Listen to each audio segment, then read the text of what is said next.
करीब 1 साल पुरानी बात है। एक गांव में एक कार्यक्रम चल रहा था। उस कार्यक्रम में एक लड़के की नज़र एक लड़की के ऊपर पड़ जाती है। अब जैसे ही वो लड़का उस लड़की को देखता है, तो देखता ही रह जाता है। तभी वो लड़का अपनी एक घर की महिला से कहता है कि ये लड़की कौन है जो इतनी ज़्यादा खूबसूरत है। अब जैसे ही वो महिला ये बात सुनती है, तो कहती है कि क्या बात है, क्या तुम्हारी इससे शादी करा दें। अब जैसे लड़का ये बात सुनता है, वो एकदम से खुश हो जाता है और शर्माने लगता है। इसके बाद वहां से वो चला जाता है। लेकिन उसकी जिंदगी का सबसे खूबसूरत वो दिन होता है जब उसी लड़की का रिश्ता उस लड़के के लिए आता है। उसके खुशी का फिर ठिकाना नहीं रहता है। इसके बाद दोनों की शादी तय होती है। अब इन दोनों की शादी अप्रैल महीने में तय होती है। फिर लड़के और लड़की वाले आपस में बैठकर बातचीत करते हैं, कहते हैं कि 1 महीना ज्यादा हो जाएगा, क्यों ना इन दोनों की शादी मार्च में कर लें। इसके बाद 7 मार्च 2025 को बारात जाती है। और जब बारात जा रही थी, दूल्हा घोड़ी पर सवार होकर जा रहा था, तो शादी से इतना ज्यादा खुश था कि वो अपने दोस्तों के साथ घोड़ी से उतरकर डांस करने लगता है। इसके बाद दुल्हन को विदा कराकर दूल्हा घर लेकर पहुंचता है। अब दोनों सुहाग मनाने के लिए कमरे में जाते हैं। अगला दिन निकलता है तो पता चलता है कि दूल्हा और दुल्हन दोनों की मौत हो चुकी है। अब जैसे दरवाजा खुलता है, इसके बाद ये बात अखबारों के माध्यम से, सोशल मीडिया के माध्यम से, टेलीविजन के माध्यम से जहां जहां तक जाती है, तो लोग सोचने लगते हैं कि आखिरकार जब दूल्हा और दुल्हन शादी से इतना ज्यादा खुश थे, तो आखिरकार ऐसा क्या हुआ कि दोनों की मौत हो जाती है। आज की इस कहानी के माध्यम से हम यही जानने और समझने का प्रयास करेंगे कि सुहाग रात के दिन ऐसा क्या होता है कि दूल्हा दुल्हन दोनों की मौत हो जाती है। नमस्कार, मैं विपिन। आज की जो सच्ची घटना मैं आपको सुनाने जा रहा हूं, यह सच्ची घटना है उत्तर प्रदेश के अयोध्या जिले की। दरअसल अयोध्या जिले का एक थाना लगता है कैंट, और कैंट थाना क्षेत्र का ही एक इलाका है शहादतगंज। बात कर रहा हूं 9 मार्च 2025 की सुबह 6 बजे के आसपास का वक्त हो रहा होगा। बड़ा भाई सुबह उठता है क्योंकि उसे सब्जी मंडी जाना था। उसके छोटे भाई का जो रिसेप्शन था, इसके बाद उसका बड़ा भाई उठने के बाद उस कमरे के पास जाता है जिस कमरे में दोनों दूल्हा दुल्हन सुहागरात मनाने के लिए गए हुए थे। उस कमरे के दरवाजे के पास जाकर बड़ा भाई खड़ा हो जाता है और दरवाजे को खटखटाता है। 1 बार, 2 बार, 3 बार खटखटाने के बाद आवाज लगाता है। कहता है अपने छोटे भाई से आवाज लगाकर कि जल्दी उठो छोटे, सब्जी मंडी जाना है, हमें शाम के रिसेप्शन की तैयारी करनी है। लेकिन कई बार आवाज लगाने के बाद भी उसके छोटे भाई की ओर से, यानी कि उस कमरे के अंदर से कोई उत्तर नहीं आता है, कोई आहट नहीं आती है। कुछ देर खड़ा होने के बाद उसका बड़ा भाई ये कहकर चला जाता है कि छोटे, जल्दी बाहर निकलो, तैयार हो जाओ, मैं सब्जी मंडी जा रहा हूं, मुझे देर हो रहा है। ये कहने के बाद वो चला जाता है। करीब 6 बजे के आसपास का उस समय वक्त हो रहा था। उसका भाई वहां जब चला जाता है, 1 घंटा बीत जाता है, यानी कि 7 बजे के आसपास जो घर की महिलाएं होती हैं, वो देखती हैं कि जब कमरे से कोई आहट नहीं आ रही है, कोई बाहर नहीं निकल रहा है, तो अपने में कानाफूसी करने लगती हैं। कहती हैं कि इतने दिनों से इस शादी का ये इंतजार कर रहे थे, लगता है कि ये दरवाजा आज खुलने वाला नहीं है। इसी तरह से वो अपने में हंसी मजाक कर रही थी। इस तरह से हंसी मजाक करते करते करीब आधे घंटे का वक्त और निकल जाता है। तभी उस घर की एक लड़की होती है, वो सोचने लगती है कि आखिरकार ऐसी क्या बात हो गई कि इतनी देर बाद भी, इतना आवाज लगाने के बावजूद भी उस कमरे से कोई बाहर नहीं निकल रहा है।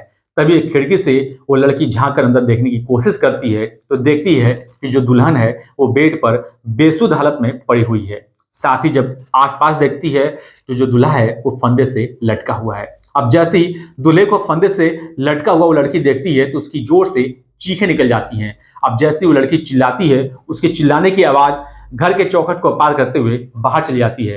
अब घर के बाहर आसपास के जो लोग खड़े थे, जो रिश्तेदार खड़े थे, वो समझ नहीं पा रहे थे। सोचने लगते हैं कि आखिरकार जिस घर से अभी हंसी मजाक की आवाजें आ रही थी, जिस घर से गीत गाने की आवाजें आ रही थी, जिस घर से खुशियों की आवाजें आ रही थी, आखिरकार ऐसा क्या हो गया कि उस घर से चीखने की, चिल्लाने की आवाजें आ रही हैं। जैसी ये बात उसके माँ को पता चलती है, तो उसके माँ का भी रो रो कर बुरा हाल हो जाता है।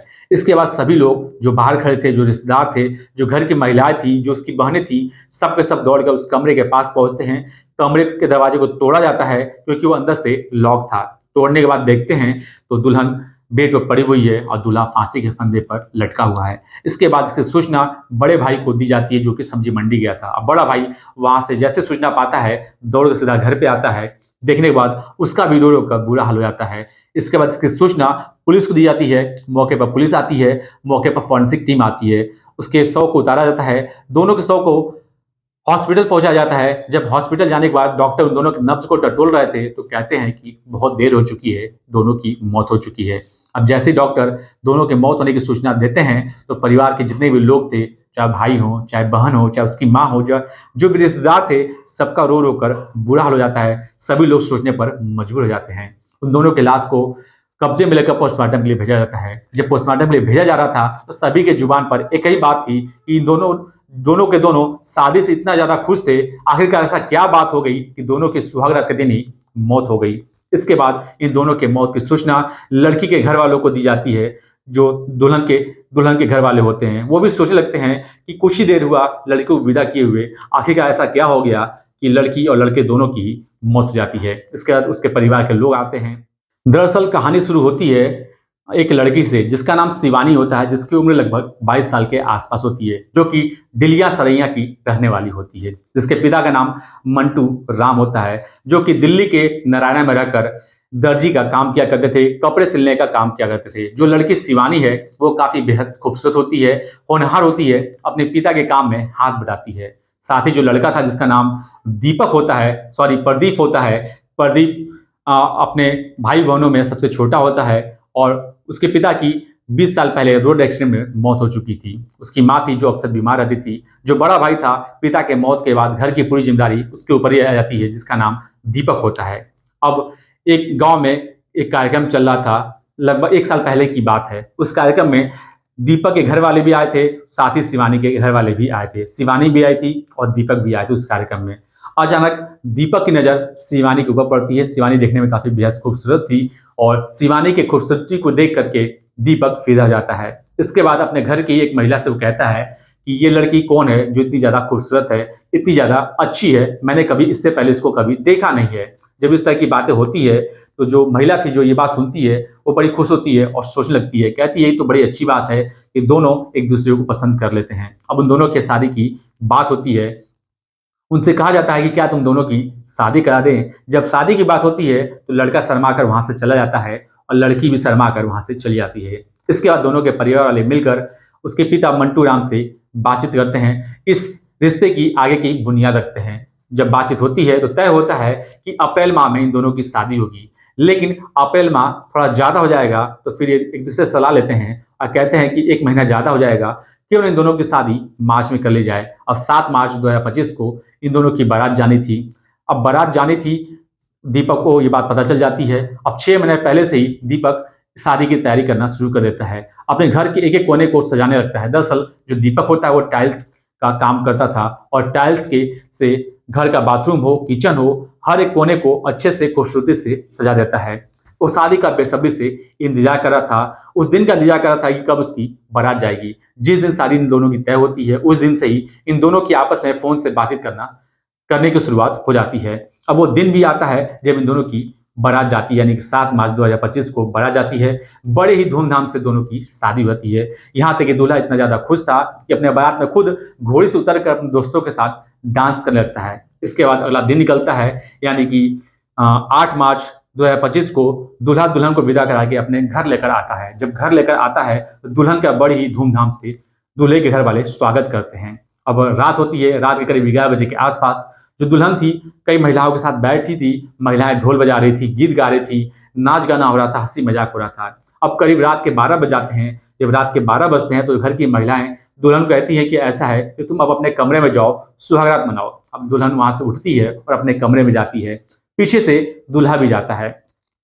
जब दूल्हा जाता है करीब 12 बजे के आसपास दूल्हा दुल्हन दोनों जाते हैं। जब अगला दिन निकलता है तो पता चलता है कि दूल्हा दुल्हन दोनों की मौत हो चुकी है। अब ये दरवाजा खुलता है तो लोग देखते हैं कि दूल्हा दुल्हन की जब मौत हो चुकी है तो ये खबर सोशल मीडिया हो, अखबार हो, टेलीविजन हो, हर जगह फैल जाती है। लोग को पता चलती है तो लोग सोचने लगते हैं कि जब दूल्हा दुल्हन शादी से इतना ज्यादा खुश थे तो आखिरकार इन दोनों की मौत हुई तो हुई कैसे, आखिरकार कारण क्या था। इसके बाद मौके पर पुलिस आती है, फॉरेंसिक टीम आती है। दूल्हा दुल्हन दोनों के शव को कब्जे में लिया जाता है। लेने के बाद पोस्टमार्टम के लिए भेज दिया जाता है। पोस्टमार्टम रिपोर्ट से यह पता चलता है दुल्हन की गला दबाकर हत्या की गई है और साथ ही दूल्हे ने अपनी जीवन लीला स्वयं समाप्त कर ली है। जब पुलिस इस मामले की जांच पड़ताल करती है तो पुलिस को एक मोबाइल मिलता है, मोबाइल में एक मैसेज मिलता है। दरअसल उस मैसेज में ये लिखा था, दुल्हन के पुरानी ज़िंदगी के बारे में, यानी शिवानी के पुरानी ज़िंदगी के बारे में कुछ लिखा हुआ था। अब 11:35 पर दूल्हा खुद अपने एक मोबाइल से अपने दूसरे मोबाइल पर ये मैसेज किया हुआ था। अब चूंकि इस मैसेज को देखकर पुलिस इस बात का अंदाजा लगा रही है कि हो सकता है कि दूल्हे ने ही अपने मोबाइल से अपने दूसरे मोबाइल पर शिवानी की पुरानी ज़िंदगी के बारे में ये मैसेज टाइप किया है, और जैसे दुल्हन सुहागरात मनाने के लिए कमरे में गई थी, तभी दूल्हा सीधे उस मैसेज को लेकर दुल्हन के पास पहुंचता है और जाने के बाद दिखाता है, कहता है, ये देखो ये कैसा मैसेज है, कोई लड़का तुम्हारे पुरानी ज़िंदगी के बारे में मुझे कुछ बताना चाह रहा है, ये क्या बात है।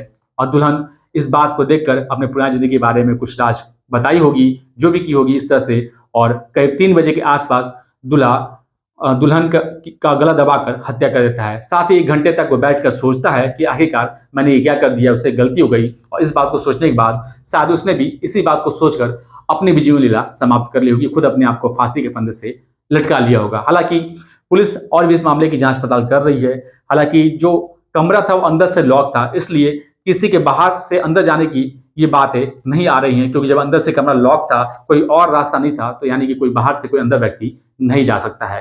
हालांकि पुलिस ये भी सोच रही है कि हो सकता है कि कहीं न कहीं जो दीपक है मजाक करने की वजह से ऐसा किया होगा, और ये मजाक कहीं न कहीं भारी पड़ गया होगा। दुल्हन का कुछ अपनी पुरानी जिंदगी का उसका कुछ राज रहा होगा, जो इस वजह से वो राज को बता दी होगी, और दूल्हा सुनकर कहीं न कहीं अपना आपा खो दिया होगा और ऐसी घटना को अंजाम दे दिया होगा।